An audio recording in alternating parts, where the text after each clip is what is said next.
ہر طرف شہر میں وبا پھیل چکی تھی۔ لوگ شدید خوف کا شکار تھے۔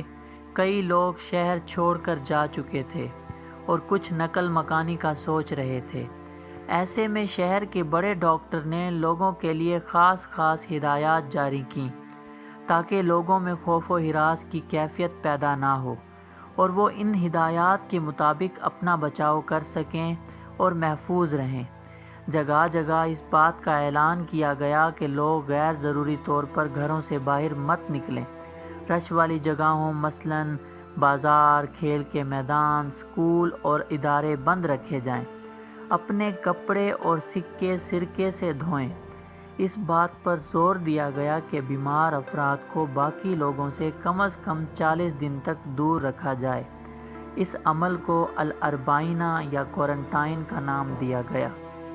یاد رہے، ہم 2020 یا کورونا کی بات نہیں کر رہے ہیں، بلکہ 11ویں صدی عیسوی میں ایران میں طاعون کی وبا کی بات کر رہے ہیں، اور شہر کے جن سب سے بڑے ڈاکٹر کا ذکر کیا گیا ہے وہ کوئی اور نہیں بلکہ دنیائے اسلام کی ممتاز طبیب اور فلسفی مسلمان سائنسدان، اسلام کے عظیم مفکر ابن سینا ہیں۔ جب 2020 کے آغاز میں کورونا آہستہ آہستہ پوری دنیا میں پھیلنے لگا تو ہم نے کچھ نئے الفاظ سنے جو کافی لوگوں کے لیے بالکل نئے تھے، جن میں کوارنٹائن، سیلف آئسولیشن اور سوشل ڈسٹینسنگ وغیرہ شامل ہیں، اور ان الفاظ کو عام ہوتے ہوئے بھی دیکھا گیا۔ گوگل ٹرینڈ کے مطابق انہی الفاظ کو زیادہ سرچ کیا گیا۔ ایسے میں بہت سی ایسی ویڈیوز اور آرٹیکلز بھی سامنے آئے جن کے مطابق کوارنٹائن اور اس سے منسلک اور ضابطۂ کار کی بنیاد ابن سینا نے رکھی۔ لیکن یہ دعویٰ حقیقت پر کتنا مبنی ہے، اور کیا اس وقت ایران میں طاعون یا اس قسم کی وبا پھیلی تھی؟ آئیے ان کے بارے میں جانتے ہیں۔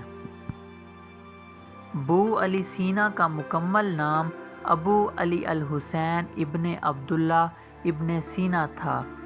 آپ 980 عیسوی میں موجودہ ازبکستان کے علاقے بخارا میں پیدا ہوئے۔ ابن سینا بچپن سے ہی ذہین تھے۔ 10 سال کی عمر میں انہوں نے پورا قرآن مجید حفظ کر لیا۔ ان کی لیاقت کا یہ عالم تھا کہ بسا اوقات ان کے استاد بھی ان کے سوالوں کے جواب نہیں دے سکتے تھے۔ دلچسپ بات جو کہ مشہور ہے کہ انہوں نے ریاضی کا علم ایک سبزی والے سے سیکھا، لیکن جس علم نے صحیح معنوں میں ان کی علمی صلاحیتوں کو بیدار کیا وہ فلسفے کا علم تھا۔ 16 سال کی عمر تک پہنچتے پہنچتے ابن سینا کو طب سے کافی دلچسپی پیدا ہو گئی۔ مطالعے کے ساتھ ساتھ وہ مریضوں کو بھی دیکھتے کہ کیا وجوہات ہیں کہ جو صحت مند جسم کو بستر سے لگا دیتی ہیں۔ اس سے ان کا تجربہ اور بڑھ گیا۔ 18 سال کی عمر تک ان کی بطور ڈاکٹر شہرت ہر جگہ پھیل چکی تھی۔ اگر آج کے اعتبار سے دیکھا جائے تو فقط 18 سال کی عمر میں ابن سینا وہ سب کچھ حاصل کر چکے تھے جو کسی بھی کامیاب انسان کی خواہش ہوتی ہے۔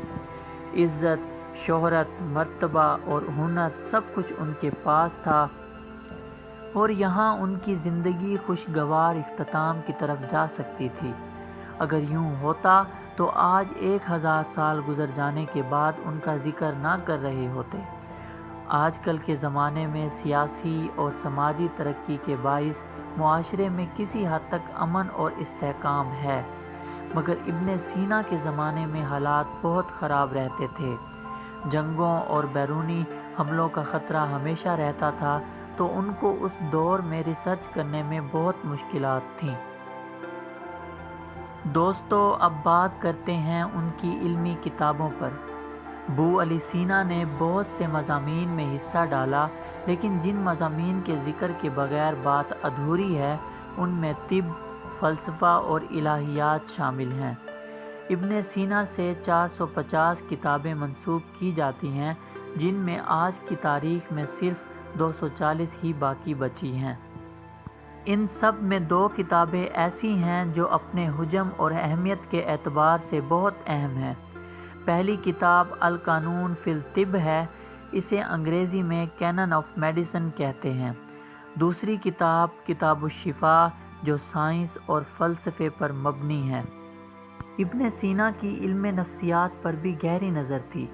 ہم آج 1000 سال بعد social media per depression is real کے ہیش ٹیگ استعمال کرتے ہیں اور مشہور شخصیات کا ڈپریشن کا شکار ہونے پر اس کی آگاہی کے لیے آواز بلند کرتے ہیں، لیکن اندازہ کیجئے ابن سینا نے اپنے وقت میں ڈپریشن کو بیماری قرار دے دیا تھا اور اس کے علاج پر توجہ بھی دی تھی۔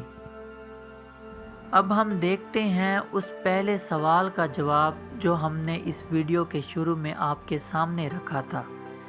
سچ یہ ہے کہ کسی بھی مستند حوالے سے یہ بات ثابت نہیں ہوتی کہ ابن سینا نے وبائی امراض سے بچاؤ کے لیے کوارنٹائن یا اس سے ملتی جلتی کسی چیز کا کوئی بھی نظریہ کبھی پیش کیا ہو، یا اگر پیش کیا ہو تو اس میں دنوں کی کسی تعداد کا ذکر ہو۔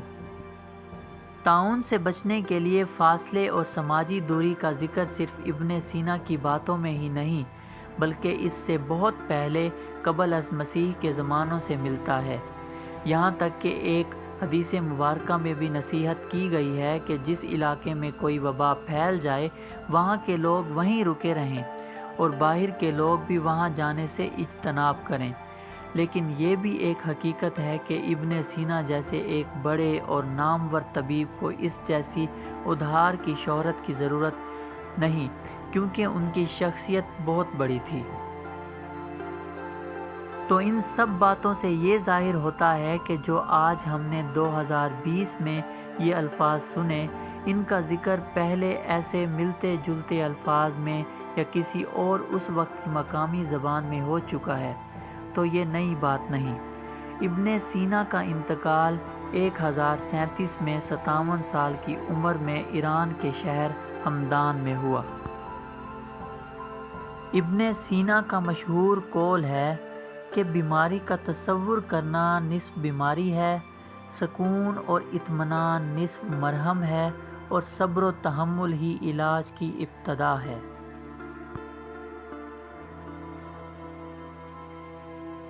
تو دوستو، کیسی لگی ہماری یہ ویڈیو آپ کو؟ کمنٹ باکس میں لازمی بتائیں، لائک کریں اور سبسکرائب کریں۔ شکریہ۔